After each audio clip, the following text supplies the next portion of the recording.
What's happening, number ones and twos? It's your boy Dion, and I am back at you guys again with another reaction video. So today we're going to be taking a look directly at, uh, well, hood geographics or casual geographics. So this one we're actually going to be taking a look why elephants do not think you're cute. So I'm excited to go ahead and jump directly into the reaction. Hope you guys are too. If you are enjoying it, please be sure to hit the thumbs up button, and let's jump directly into the video. Anywhere from 10 to 200 times in the same amount of time. And if you have internet, which you obviously do, because how else would you?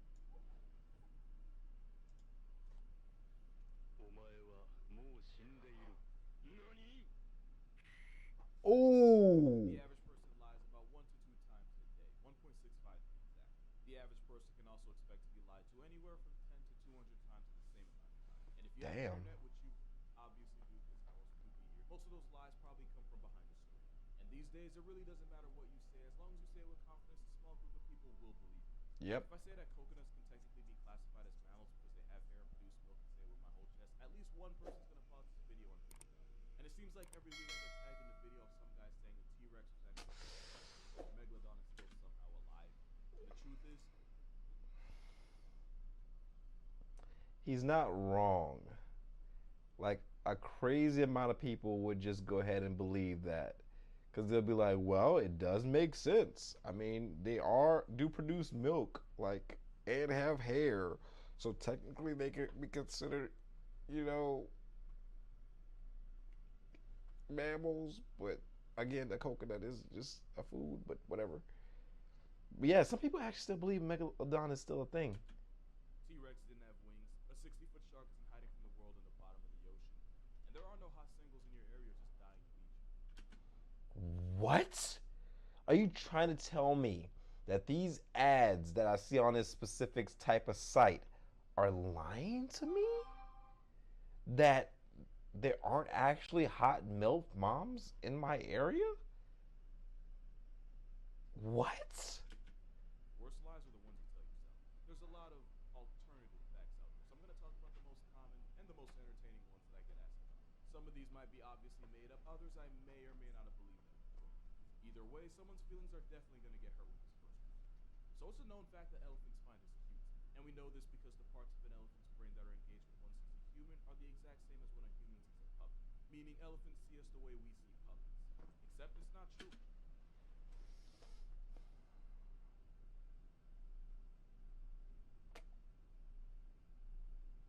I don't understand why somebody would believe that. Went for 3 good reasons. Number one, there ain't an MRI big enough. Not to mention the elephant would have to be awake and fully conscious just for us to be able to prove it. Meaning everyone in that entire room would be one 5-ton temper tantrum away from getting crossed off the senses. Number two, elephants have every reason to find us the opposite of cute. It's Oh! How you get kicked in the face by an elephant? I hope that person's okay. some of the most dangerous things alive. But add the fact that humans put an estimated 55 elephants on a shirt, not every week, but every 24 hours.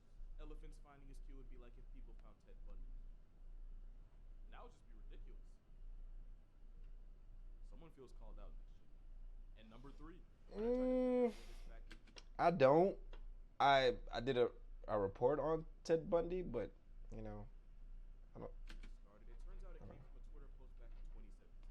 And it also turned out that she got that fact from Tumblr. And disclaimer, it's not going to be the only fact you get from there. Long story short, if elephants actually found us cute, the global census would be at least 500 names heavier. But there's nothing cute about this next video. Camel tongue. So, you probably have some thoughts. The thing is, that exact clip will go viral once every couple of months. And one of the top comments is always the same. It's some guy saying camels spit their stomachs out their mouths to cool off, and 1,000 people have the panic attack over it. The truth is, any camel with his stomach ejected from his body isn't a camel. It was. You're looking at one less sand donkey in the world. What it actually is an organ called a dura. It's an inflatable extension of the upper palate that the male will flex to get a female's attention. Wow. I thought it was his tongue. I ain't gonna even hold you. I really thought that was his tongue. I was like, okay, maybe he just was just trying to cool his mouth off a little bit. Because that's really what it's all about. And as camels go deeper into rut, they'll even start foaming at their mouth to really show the world what type of time they're on. That and the flesh balloon Batman symbol for camels, I want to prove that hump isn't just something on his back. It can be a verb and it can also be a desire. Also, I know what you're thinking. I know. You might have even commented it already, so I'm just gonna say it. No, you can't pop it, and yeah, you should be on a list for units. I wasn't thinking that. I wasn't thinking that. I was thinking, would he bite my finger off if I attempted to touch it? That's what I was thinking. I was like, if I touch his little sack or whatever like that, how would it feel, and would he bite my finger off if he saw me attempting to do that? And I believe he actually would. I believe he would. But Sparknote's version, that's not a camel showing you its stomach, that's a camel that wants to get into yours. And it's not even.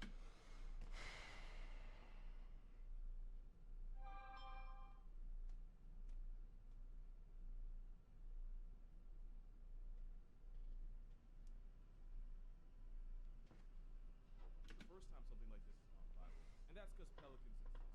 Specifically, this picture exists, along with the thousands of people who genuinely believe pelicans will spit their spines out in a way to cool off in the heat. It started as a meme that people will now defend to the death like religion. What they're actually doing is a lot less dramatic.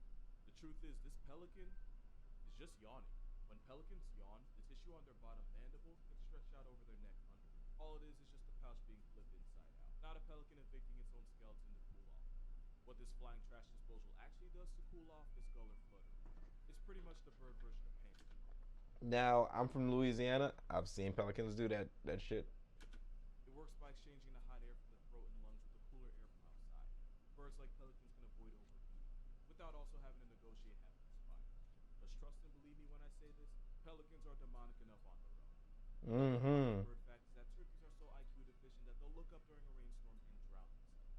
And then somebody will tell you it's true because their neighbor's dog's grandmother knew someone whose turkey became a hashtag meme. First, Your neighbor's dog's grandmother. So a dog told them? of all, turkeys aren't that stupid. Domestic turkeys, yeah, you got me.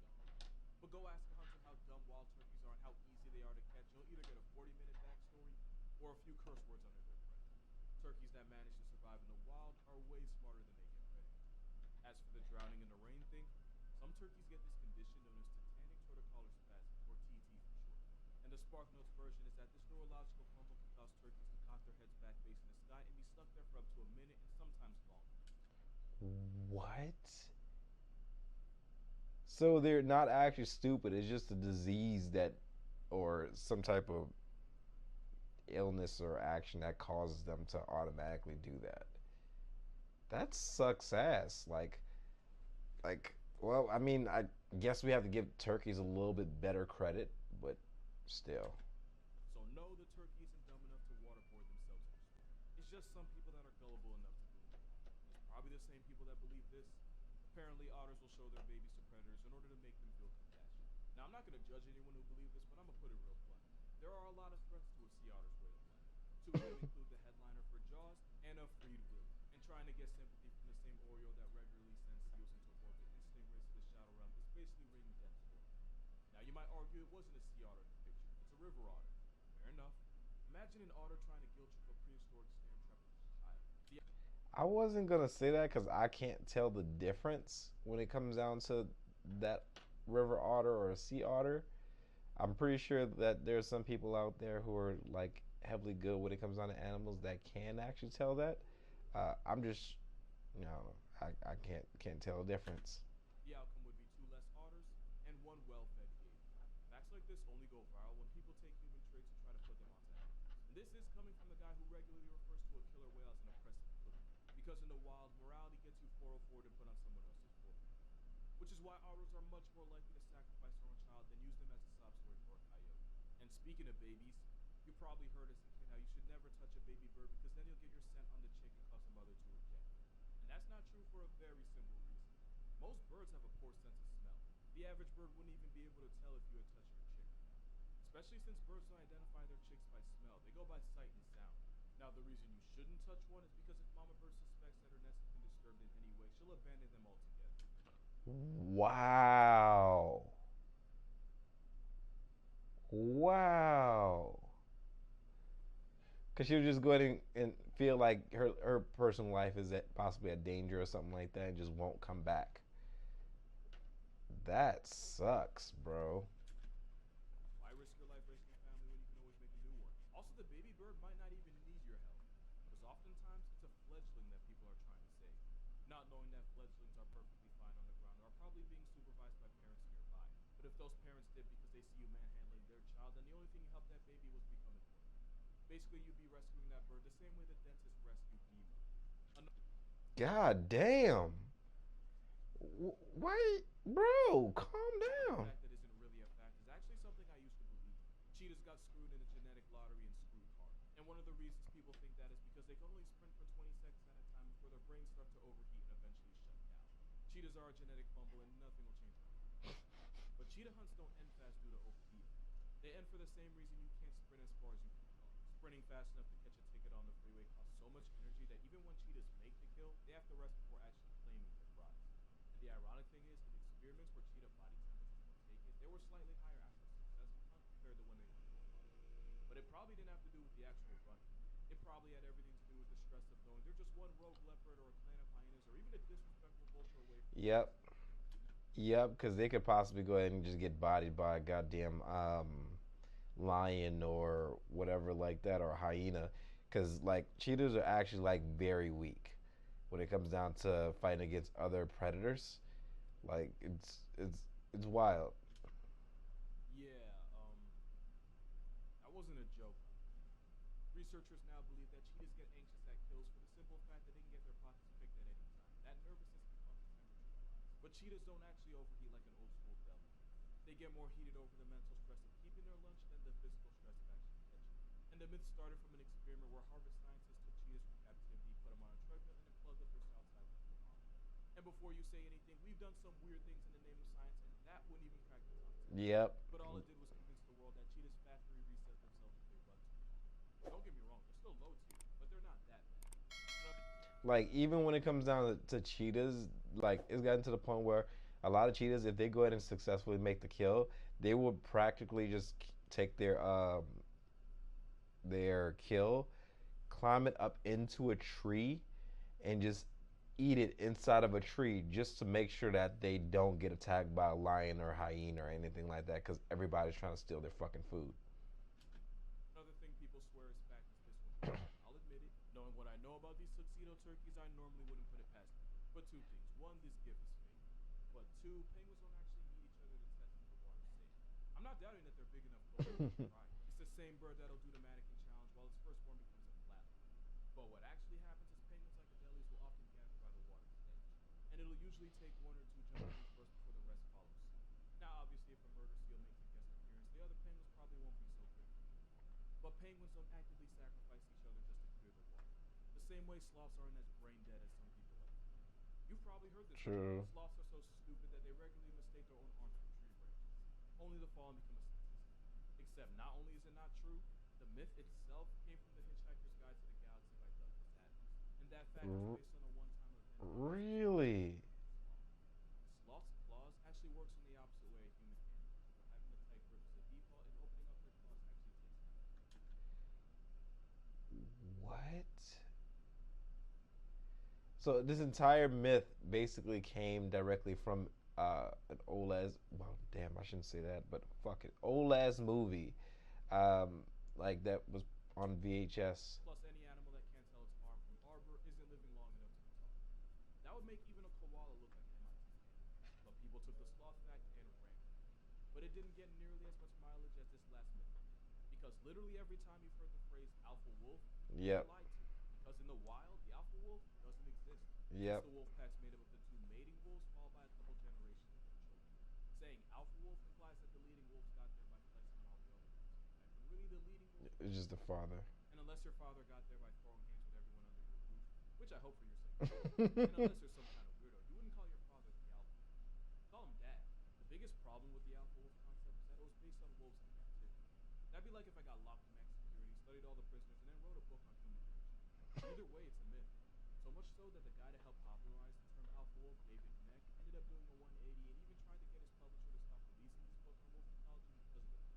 Especially since Wow, how how you know that you fucked up so bad to the point where you try to get your own story or your own book completely taken off, like to the point where you're just like, oh, please don't publish this shit anymore. Please, just stop it. Get some help. He's one of the biologists he referenced, Rudolf Schenkel, based his studies on observing wolves in the Jersey Zoo. And in poorly constructed zoo habitats, wolves will behave with more self-preservation than wolves in the wild, since the wolf's natural strategy revolves around propping up the weaker young females. Long story short, when you put a bunch of random unrelated wolves behind a fence, they're gonna start acting different, not unlike humans in max security. Because I think we can all agree whatever goes down in prison doesn't represent people in general. But in the wild, the big bad alpha wolf is about as real as the Easter Bunny. And no amount of tattoos, podcasts, or wild. Are you trying to tell me that the Easter Bunny isn't real? Bro, bro, what the fuck are you talking about? Calm down, calm down. You you're going too far, bro. Like, come on. Of course he's real. Like my mother would never lie to me. She'll never. Oddly inappropriate fan fiction you'll ever see. Don't think I'm not aware of how y'all know what gutting is. I'm on to you. But that's gonna do it for this video. For more consistent daily content, be sure to follow my Instagram and TikTok. Both are gonna be in the description. And to watch videos before I post them and to support me beyond just subscribing, please consider also becoming a patron on Patreon. Also, be sure to pre-order my new book if you haven't already. Got all my plugs out the way, so be sure to drink water, hug your mother. Don't hug an elephant unless it asks you first. And I'll see you in Mm. the next one. Don't hug an elephant unless it axes you first, bro. Bro, you don't know me. I was about to go ahead and think about touching the camel's whatever that is sack. I don't like the way that sounded. But I don't. But that was a good ass video. I hope you guys enjoyed my reaction. If you did, please be sure to hit the thumbs up button and subscribe down below for more videos just like this one. Make sure you like me, love me, and talk to me down below. And I'm gonna see you guys in the next video. Peace.